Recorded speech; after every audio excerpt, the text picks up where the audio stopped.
Hello everyone, welcome to my channel. If you're new here, my name is Angelica Violet, and today I'm going to tell you how I lost 50 pounds. If you haven't seen my previous video, go ahead and check that out after this one. I talked about how I went viral and got canceled by the fat acceptance community last summer, or this summer, I guess. But before I can get into like how I lost the 50 pounds, I want to explore my lore and talk about like how difficult my relationship with food and my weight has been my entire life, in hopes that like that will help you understand how I was able to do this, but then also give you the courage, even if you have struggled so much in the past, that you can make the changes that you want. So I remember going on my first diet when I was in kindergarten because my doctor told me and my parents that I was overweight, and every summer after that, when I was a child, my family went on a diet together. So it was my two parents, and then I have twin sisters that are 3 years younger than me, and we would go on a diet every summer after school ended. So I never looked forward to summer vacation like every other child in school. I think things kind of like chilled out when I was in middle school, but then in high school kind of took it into my own hands to start dieting again. I remember my freshman year, I started getting to a lot of like disordered eating patterns. I wouldn't say I ever like, as someone that has like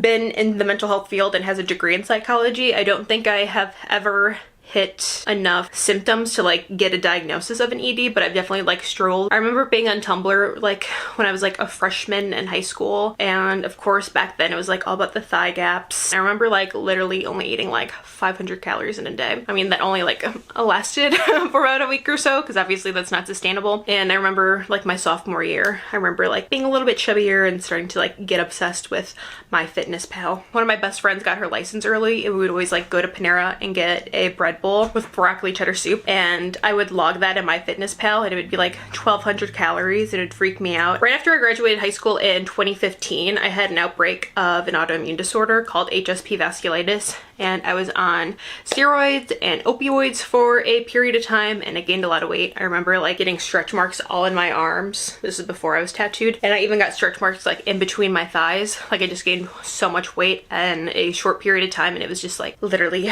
shocking to me. Lost some weight when I got into college because I was like too busy working and going to school to even think about food. After I graduated, I slowly started to pack on the pounds over the years, especially during the pandemic. I reached my highest weight in October of 2022, which was 272 pounds. And of course, at that time, I was in the fat acceptance movement. During the lockdown, my mental health like severely suffered, and I was able to work with a nurse practitioner that I see to get prescribed all my medications, and she's put me on a lovely little cocktail of medications that have helped me like stabilize my mental health. And when I was finally able to get into a good state of mind, then I realized like I wanted to start kind of like losing weight or just like developing healthy patterns. Like I started doing this like consciously but like unconsciously, if that makes any sense. Like I wasn't like pursuing it super hard. So like whenever I randomly felt the energy to like go on a hike or a walk, I would just like go on a walk. Of course, it was probably like once or twice a month. It wasn't anything like in routine, but whenever I felt like it, I just would. And then I started to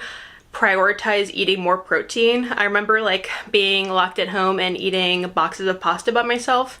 I remember I found this like buttery garlic noodle recipe on YouTube, and I would just like eat out of the fucking pot because it was so delicious. So I mean, I'm still a carb girly, but not I was trying to like slowly inch away from like only eating carbohydrates and start implementing protein, so I would like actually feel satiated and not eat as much. During this time, I would also like wake up at 9 a.m. and then go down to the local Circle K and get a Polar Pop, because I don't know if they still have this deal because I don't get it, but like for $6 a month you could get a Polar Pop every single day. And I would go get a Diet Dr. Pepper, and of course I know like Diet Dr. Pepper has 0 calories, but I feel like when I start off my morning with like a diet soda, my good decisions like just slowly decline, and I'm just on a bad track. I stopped drinking Diet Dr. Pepper as the only form of liquid during my day and started drinking water. I learned about Water Talk. This is my favorite flavor. It's blackberry lemonade from Walmart's Great Value brand.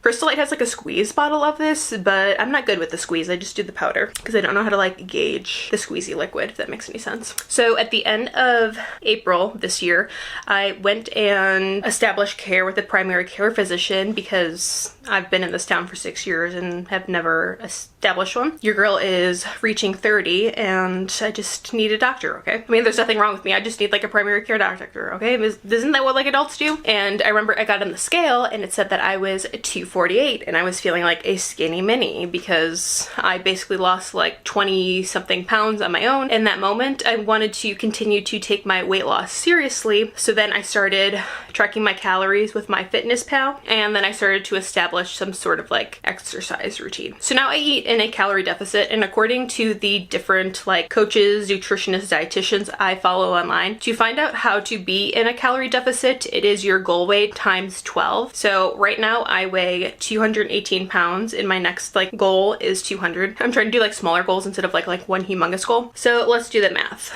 My goal weight is 200 times 12 equals 2,400. If I want to eat in a calorie deficit, I just have to have 2,400 or less calories in a day to lose fat to get down to that weight. I also want to say that the only scientifically proven way to lose weight is to be in a calorie deficit. If you're eating like carnivore or keto or paleo, any of those things, the only reason that you're losing weight is because you're in a calorie deficit. It's not because of like the type of food that you're eating. Like I said, I started using MyFitnessPal, which is something that used to trigger me a lot. I don't know if it's just because I am older now or if it's just like because I'm in a better state of mind. But when I started using MyFitnessPal, I started using it in a non-judgmental way, and I took it like as a learning experience. For example, when I started tracking, I was using a little glob of butter to fry my eggs and sausage in the morning, but then I realized like, oh, that's 100 calories of butter. I could use like a cooking spray that's 0 calories and it still like tastes pretty good and it saves me those 100 calories. So it's just like learning about like what I could take out, maybe like what has a lot of something, what doesn't have a lot of something, and like what to improve on. I mean, I've never like learned anything about nutrition, and I think that before you start tracking your calories, it's really important to heal your relationship with food and weight, because if you don't, then you're just going to be triggered and super restrictive. It's just not going to be very sustainable if you are overly emotionally invested in food and your weight. Obviously we are a body and we exist inside of our bodies, but we almost need to like detach ourselves from our food and our weight so we can come from outside position. You just have to get out of like your emotional mindset and like let go of your ego and your triggers. I don't know if I'm rambling or if like that makes any sense, but if you're seriously struggling with food stuff or mental health, please seek professional help. All the gibberish that I'm saying isn't gonna like heal your brain. But if you want to go to the doctor and you're struggling with finances, you should see if any of like the bigger facilities or like the hospitals in your area that have like a lot of like smaller offices have financial aid. You can see if they do on their website. You can usually like scroll down to the bottom and you can see financial aid. And depending on your income levels, most of them can give you like an additional discount besides your insurance. If you don't have insurance, you can get, of course, like government insurance. And if you don't qualify for that, you can go to affordablehealthcare.gov and you can get affordable healthcare. That's where I get mine. I have Alliance Healthcare and it's like 25 bucks a month. And then I even get dental for an extra 13. And even if you do make like a decent amount, you still may apply for financial aid. Even if it is like only like 25% off, it's still a fucking 25% off your health bills, okay? Every penny counts in this economy, girl. So one thing that has helped me lose a lot of weight is prioritizing protein, whether that is in meals or in snacks. For example, I love the carbs. I love a good bagel. I love muffins. But if I'm gonna have something like super starchy like that for breakfast, I make sure that I have it like with eggs and sausage or like a protein shake, because none of those like super starchy carby foods usually have a lot of protein, so you need to stay satiated in some other way. So like for dinner, if my fiance like fries fish, we'll usually do like some sort of like potato side, so I make sure to focus more on like get a bigger serving of like fried fish and then something smaller of like the potatoes, and then of course like a veggie. Or like if we have pasta for dinner, obviously I'll have some pasta still, maybe like one breadstick, but whatever like protein or meat we're eating, I'll try to have a bigger focus on whatever protein we're having. Or like sandwiches, if I still want to have a sandwich, I'm still gonna have a fucking sandwich. It's just gonna be a smaller sandwich and it's gonna have more lunch meat, less bread, and then like mayo actually has a lot of calories, so I will usually get something besides mayo or just use like a really small amount, because condiments and like small things like that like really add up over time. I'm actually super cheap, but I have started to put myself first, my health and my weight first. And I've started to invest in protein shakes and protein bars because obviously it's a quick and easy way to get some protein in. My favorite bars are the barbells. I really like the cookies and cream flavor. I usually use the chocolate premier protein powder. I'm actually out of that, but I just ordered some from Clean Simple Eats because a lot of like the weight loss influencers I follow use their products and they just look so damn tasty. So maybe if y'all are interested, I'll do a little review. Some other quick snacks that I like that are high protein are low-fat mozzarella sticks. Usually you can get some for their like 70 calories and then you get like 8 grams of protein. I also like Greek yogurt, specifically light Greek yogurt because it's even less calories with more protein, and I will add like different fruit to it. I love pineapple, so sometimes I'll do like a pineapple vanilla yogurt and then like a sprinkle of granola, not a lot because granola is very calorie dense. And I started eating meat a couple months ago, so I have been munching on a lot of beef jerky lately, specifically teriyaki beef jerky. If you're looking for high protein snacks, I just wanted to like share this hack really fast. To see if something is actually high protein, you need to compare the protein to the calories. So what you can do is, so it's 200 calories and 20 grams of protein. And to compare, you can take the last 0 off the calories and compare it to the protein. So now that it's 20 here and 20 there, so since they are the same number, it's technically high protein. And so if the protein is bigger than the calories, that's also high protein. But if the protein is lower than like the calories with the missing last number, then it is low protein. For example, we have these crisps here. For 30 crisps, it's 130 calories and 3 protein. But if we take the 0 off here, so it's 13 versus 3, so this is low protein. I mean, it's not bad for it to be low protein, but like there's a lot of snacks out there that will be like protein bar, but then it's like not even like that protein. That reminds me of like Cliff Bars. I feel like people always think like Cliff Bars are so healthy and like protein filled, but if you really look at them, they're like not that decent. Like there's other things that you could eat for less calories that would keep you more satiated. Continuing with the better alternatives, I'm still eating everything I want. I'm just making modifications with less calories and more protein. I'm usually like not into puddings, but like a couple months ago, like all these like weight loss people were making all these different puddings, and you can get like sugar-free pudding packets, and instead of using like regular milk with it, they were using protein shakes as the liquid, and it became like a high protein dessert. There's also a lot of different protein waffles or pancakes. You can get them frozen or in powder, but they're low-key like, I mean, they're like high protein compared to like the regular stuff, but it's not like high protein in the sense of like how we compared the calories to the protein in grams. But I mean, it's better than just having the regular ass things. I also switch from peanut butter to PB2, but if I'm gonna have like a regular peanut butter and jelly sandwich, I'll have the regular peanut butter. It's just I'll use the PB2 if I'm gonna make like some sort of like smoothie, or I really love making apple nachos. I saw someone use PB2 and instead of using like water to make it, they used light maple syrup, and it just like is so caramelly and delicious. I really recommend it. If I can find the video, I'll put it right here. Be Fit does not taste like normal peanut butter, and I'm sick of everyone saying that, but I'm gonna give you a tip on how to make powdered peanut butter taste way better than the directions they give you on the back. First of all, why do people use this over this? They basically stripped all of the fat from peanut butter and made it anabolic as hell. We got 60 calories for 7 grams of protein, and after you add whatever liquid you use, it's the same serving volume as the 32 grams, so it's a third of the calories with the same amount of protein. But if you use water, this doesn't taste that great. If you use almond milk, that's a step up, but I got a better hack. Any sort of sugar-free syrup, use this instead of the liquid that you're using. It will make the PB Fit go from sort of bitter to tasting like the peanut butter that's inside another butter. You know, the cookie. As for the ratio, if you use 16 grams of powder, go with 16 grams of the syrup. It's just a 1-to-1 ratio. Ever since I started adding sugar-free syrup, I never added water again. It will change your life. Instead of regular syrup, you can use light syrup. It's literally half the calories and it tastes pretty much the same. You can get lower calorie bread and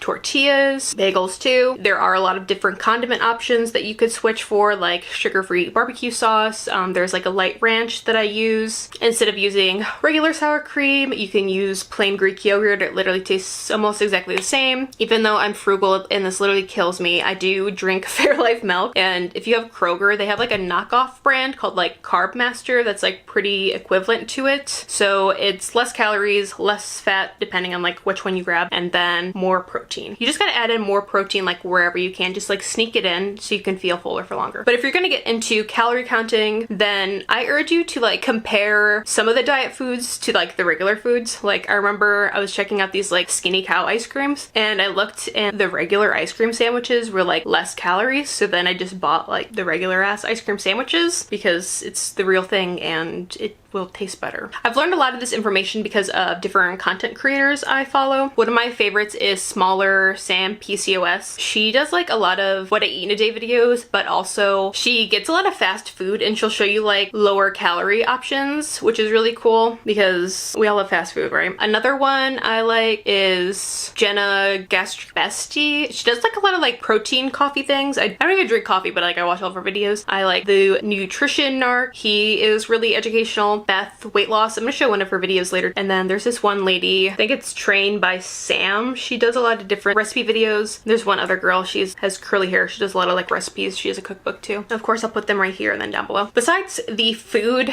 obviously the eating part of losing weight is really important, but I think like the mental fight is something that is like actually harder because losing weight is really simple. You just have to like fucking eat less food. It's the eating less food that is actually really hard. And having self-discipline and telling yourself no. For example, like getting smaller portions. I fucking love Panda Express, especially because I started eating meat again and I can have the orange chicken. And it takes every drip drop of effort for me not to get a giant plate of Panda Express and getting a little bowl instead. Like I literally have to coach myself through the drive-thru at Panda Express and be like, you're just gonna get a bowl because you want to meet your goals. You don't need a plate that is like your mind thinking over your stomach. So most of the time I oblige and only get a bowl because I'm still satiated. I still got what I wanted. It's just a lesser amount than I wanted. One thing I've come to notice about myself is that I have an oral fixation. Thank you very much, Sigmund Freud, for helping me understand why I love putting stuff in my mouth. I'll refrain from making any jokes right now. Especially at night, like I just like want a sweet treat and I would just want to eat and munch and snack all night. But instead of actually going and eating my whole pantry, I keep a little like bowl of hard candies in my living room that I'll just like suck on while I'm playing Fortnite or Pal World, or if we're like watching a movie or Hulu or something. Of course they still have like calories in it, but if you have like one or two, it's like not gonna kill your diet, okay? And I think the ones that I got the other day, it's like you can have 3 for 70 calories, which is like basically nothing, but obviously still count it in your calorie tracker, girl. I've come to know myself and I realize that I am usually like a big dinner girl. Like I like to feast at night, especially with my fiance. Like we like to have a big dinner together. So during the beginning of the day, I will usually have smaller meals. I usually have something like pretty simple for breakfast. I've been kind of lazy. And then for lunch, I'm on Adderall. So I usually am not like super hungry during the day, especially if I have caffeine. But at dinner, that's kind of like where I delegate most of my calories. And of course, I'm not depriving myself. Like I still eat what I want. I mean, I'm still 220 pounds.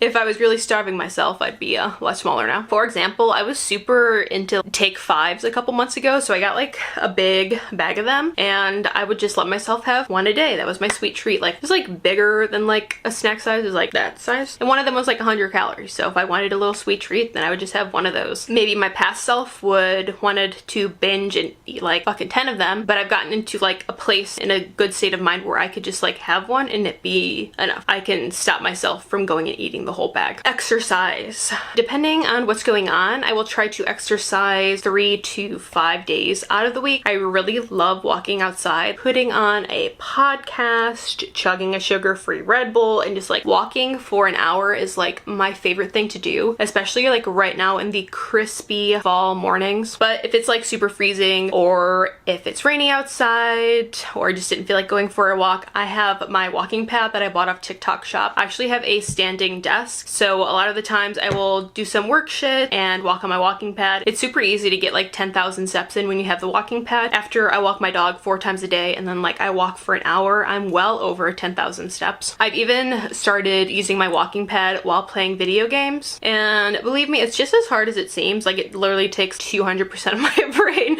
to be able to do it, but like once you get the hang of it, it is easier and you don't have to go like full walking speed. You can go like kind of slow. And of course, if you're playing like super more intense games, it's kind of hard to be walking while you do it. Like don't get me started. Playing Fortnite while walking on the walking pad, there very, very hard. If you're a baby genius like me, you can figure it out. And it's important to note that you can't work off a bad diet. Working out, walking, running, squats, whatever, is only going to burn off so many calories. I remember I saw this meme that was like, me when I realized a 30-minute walk isn't gonna burn off this 8,000 calorie binge, which is true. We burn most of our calories like existing and our like body using our calories to function. Like having our blood flow, or like our food being pushed through all of our organs, or like the carbs and sugars being used as brain power. If you want to lose weight, I urge you not to do everything at once. Slow and steady like truly wins the race. I mean, yes, I have lost 50 pounds, but it has taken me basically 2 years to lose 50 pounds. The first year and a half I really like was doing it like super slowly, and since May I've been more strict about it. Being on a diet or like trying to lose weight essentially is a lifestyle change. This is weight that you want to keep off for your entire life. You're going to have to slowly make changes that are obtainable or sustainable for you. Being consistent and putting yourself first is what will get you to lose weight. The consistency matters, which brings me to the video I wanted to show you from Miss Beth. I forgot to brush my fucking teeth this morning. Might as well start over on Monday. Or I can actually go inside the house right now and brush them. And then I'm right back on track with my healthy habits. You see, there's no reason to start over on Monday when you could just get right the fuck back on track. Okay, bye! Not to go like all AA on y'all, you really do just like have to take it one day at a time, and like if you can't take it one day at a time, take it 1 hour at a time. If you can't do that, take it 1 minute at a time. If you can't do that, take it 1 second at a time. Like, allow yourself patience and take this as like a learning experience, but also be able to discipline yourself and tell yourself no, because it's always worth your better future and not like the instant gratification that you have in the moment. Yeah, if you like fuck up and have like a shitty breakfast, you could give up and have like a pretty shitty day, or you can just like get back up on your horse and have a good lunch and have a good dinner and do a little workout, and might not cancel out a 2,000 calorie binge, but you still have to eat, and you can always start over every second of the day, which is why so many people say progression over perfection, which let me show you one Beth video. I like this one too. This is what you think consistency fucking looks like when you're trying to reach your goal of fat loss. Every single day of the week should be fucking perfect, because if it's not, you're fucked. You are absolutely fucked. You might as well just slash all your fucking 3 tires because you got one flat. God forbid. But let me show you what consistency really fucking looks like when you're trying to lose fat. This is what consistency really fucking looks like. You got a full cup here, you had a great day. You know what? A little empty, not too empty though. Still great. Got right back the fuck on track, full cup. Had a little blip, you know? It's all right, because you moved the fuck on the next day. Almost a full cup, not quite, but you still moved on. Had a little blip, almost empty. Big fucking deal. You know why? Because this is the most important cup. You got right the fuck back on track. You filled that cup up. You did not continue with the empty ass cup. You moved the fuck on, you got right back on track. This is consistency. Do not let perfection be the enemy of good. No one's fucking perfect. Literally fucking no one. But what is important is what you do after this. Okay? You always fill your fucking cup after you empty it. Period. She's one of my favorites to follow. She doesn't like post like a lot of like nutritional shit. I mean, she posts like some food stuff, but I guess she's not really harsh. I mean, she is very vulgar and she swears, which I love, but she's like so real and so authentic, doesn't beat around the bush. She's like here to call everyone out on their bullshit, which I appreciate, because I react more to like tough love than I do someone being like very simple and sweet with me. Last but not least, like, I'm not a professional. I'm not perfect. I've started to like focus so much on protein that I forget like I actually need to eat fruits and vegetables, which is something like I'm still trying to work on. If this is inspirational for you, I hope you are able to like take out a few things and maybe implement them into your own diet or lifestyle change. I just want to say that, sorry to be corny and whatever, but like, you are beautiful and worthy at every size, and I just wish the best for you. And it's not fat phobic to lose weight, especially if you have health problems, because it doesn't matter if you're fat phobic if you're not here. To be frank. At the beginning, I wanted to lose weight for vanity reasons, because obviously I didn't like what it looked like when I was 272 pounds. But as I continue to get older, you know, I just got engaged. My fiance and I want to get married, have a house, start having kids. And I've just seen so many plus size women online struggle with pregnancy and fertility so much. God knows like what it'll be like for me when I'm ready to have kids, but being overweight or obese while trying to conceive is extremely hard, especially if you struggle with other disorders like PCOS. I actually started to reflect on like my family's health history, and like, I mean, God bless my grandparents, they're like pushing 80, but my grandpa had a heart attack in like the 2000s, and his wife, my grandma, has like a heart murmur. And at one point my dad was 450 pounds and was peeing blood, and then has had to go to the ER like so many times because he couldn't breathe. He ended up getting like the gastric sleeve or something when I was in middle school, so he's lost a lot of the weight. And my grandparents didn't have their issues because of their weight, but being overweight can make all those things more difficult to deal with. And just because I am not dealing with like diabetes or heart problems or like any sort of like diseases or disorders now doesn't mean that I won't in the future. And just because when I was 272 pounds and my vitals were perfect doesn't mean that they're going to be perfect forever. I mean, when I was that weight, I was 25. If I stayed that weight and I was 35, maybe my knees would have started to hurt. Maybe I would have started to need a hip replacement. Just because you're overweight and you feel good now, a lot of things continue to change with age. And just because we are healthy now doesn't mean that we always will be healthy. And it is okay to take preventative action instead of having to try and heal whatever disorders or diseases that we may get in the future. Of course, some of those things like might be out of our control, but I think it's better to just do as much as we can now so we don't even have to think about struggling with those things in the future. Like, my dad's pushing 60 and he's gonna need a hip replacement soon. My grandpa's had both of his knees replaced. I'm pretty sure his shoulder too. My dad and my grandpa both do manual labor, but at one point my dad was 450 pounds, so that's definitely added to why his body's breaking down. I mean, I didn't discuss like my whole health history and everything, but I was seeing a chiropractor during the lockdown because I was struggling with a lot of back issues. I actually have like a birth defect in my spine. I'll post a picture of it, like what it is right here. And my back hurts so fucking bad during the lockdown. And that's when I was a lot heavier too. And since I've lost weight, I have not had any fucking back problems at all. I know I'm like starting to rant and this might not actually be essential to the conversation, but a lot of people in like the fat acceptance and body positivity community have told us that like our genetics are what makes us fat, and calorie intake versus outtake is false, and like skinny people are skinny because of their genetics and fat people can't control what they weigh. But in reality, we do have control over a lot more things than we are led to believe. Of course, like certain disorders make it hard for people to lose weight, but there are solutions. Of course, medical care might not be super accessible to everyone, but there are options to try and get help. Like Ozempic is good for people with PCOS or with insulin resistance or struggles with like binge, ED, or food noise. Of course, there is like the gastric sleeve and stuff. I mean, I'm not here to tell you what to do and what not to do, or just to lose weight the old-fashioned way, but there are solutions if you are struggling. And while we don't have control over like everything, we do have control over what we put into our body, what we choose to do with our body. If we choose to work out, exercise, drink water, eat more whole foods, we are not completely helpless, even though sometimes it does feel like it. Rant complete. If you want to lose weight, then lose weight. You're not fat phobic or evil or a bad person if you want to lose weight. Let me know if you have any questions down below. I mean, again, I'm not a fucking professional. I'm just some fat lady on the internet. Maybe in like a year or so I can do an update video. But I hope you have a great day, and thanks for watching. I hope you have a great day.